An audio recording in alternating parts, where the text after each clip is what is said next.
Hey guys, Andre Freeman here. Alright, I want to go through a couple questions in Module 6 and show you guys how you can use the Art of Stats app to solve problems related to normal distributions. So the first set of problems we're going to look at are here, and you can see how the focus for question 1 is on the standard normal distribution.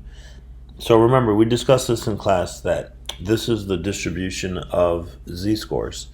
So if every value in a population is converted to a z-score, you would have a collection of z-scores, and the distribution of z-scores has a particular characteristic. The mean is 0 and the standard deviation is equal to 1, right? Because some z-scores are negative and some z-scores are positive. Z-scores that are close to 0 means that the values are close to the mean. Z-scores that are greater than or equal to 2 or less than or equal to -2 mean that the observations are unusual. So let's look at how we can use the Art of Stat web app to solve these problems for question 1.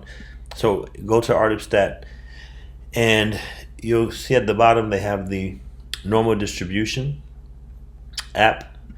And what you can do is you can go to the Find Probability tab here. And what we're going to first do is we're going to check the parameters. So notice that the mean is already 0 and the standard deviation is 1. So we currently have the parameters for the standard normal distribution. The first question says, what percentage of z-scores are greater than z equals -1? So here what we're really saying is we want to find the area to the right of -1, below the standard normal curve. So find the area to the right of z equals -1, and this is obviously below the curve, right? The probability curve. So let's do that. What we'll do to find this area to the right of -1 is we'll change the type of probability to upper tail. We'll then set the value of x. This is really a z-score now. We'll make this -1. And now you can see that the area that's shaded in dark blue to the right of -1, below the probability curve, is 84.13%. So this answer here is 0.8413. Next question says, find the probability a z-score is less than 0.45. The probability of z-score is less than 0.5. That will be the area to the left of 0.45. So for this question now, we're going to find the area to the left of z equals 0.45. So let's see what it is. And I'll post these notes as well, guys, to Blackboard. So now we want to find a left tail area. So the probability that the z-score is to the left of a value, and we'll change now the cutoff to 0.45. And you can see that this area in blue, this is the probability a z-score is less than 0.45, and that is 67.36%, or 0.6736. Remember that the area below the curve to the left of 0 would be 0.5, because 0 is the mean. So this dark blue area should be more than 0.5. It's 0.6736. Okay, so that's the answer for this question here. Question C. Find the probability that a z-score is greater than 1.32. Well, this is very similar. This is going to be the area to the right of 1.32. So let's see what we have here. Find the area to the right of 1.32. Let's change this to, again, upper tail. We want to find the area to the right of a cutoff value. The cutoff value is 1.32. That's the z-score of interest. And you can see here that this dark blue area is 9.34%, or as a decimal, 0.0934. So the probability of z-score is greater than 1.02 is 0.934, this dark blue area.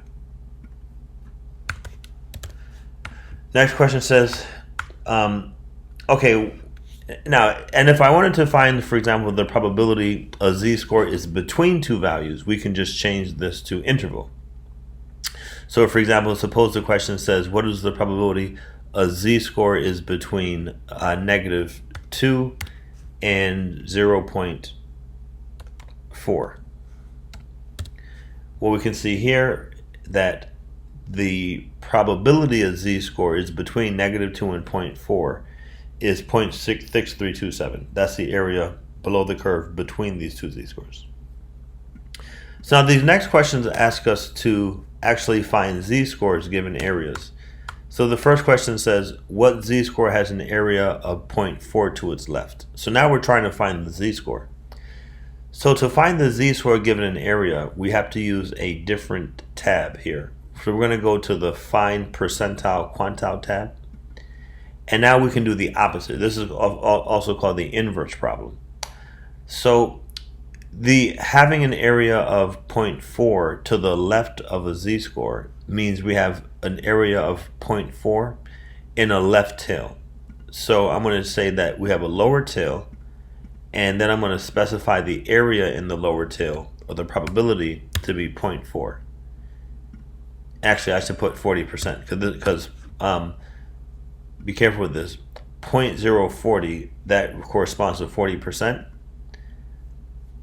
I just put 40% here, and what we're seeing is that the area of 40%, or equivalently 0.4, that area is to the left of the z-score, -0.253. So the answer is this z-score of -0.253.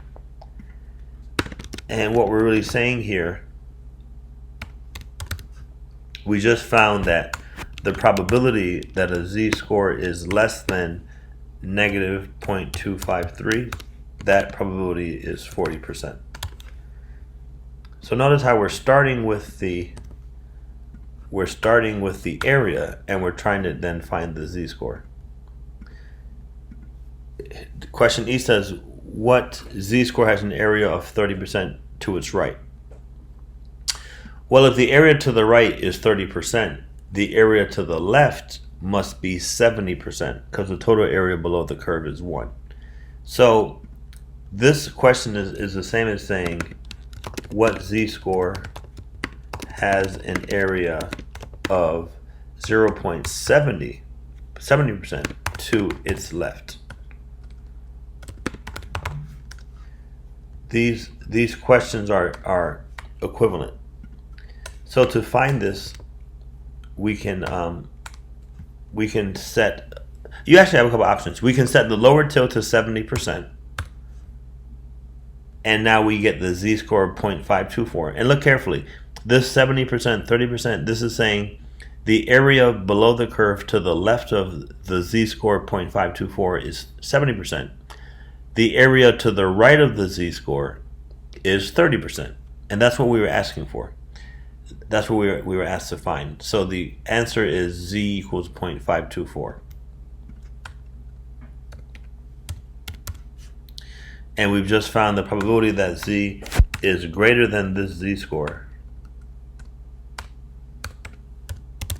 is equal to 30%. Alright, guys, I'm going to stop this video, and I'm going to post another video for question 2.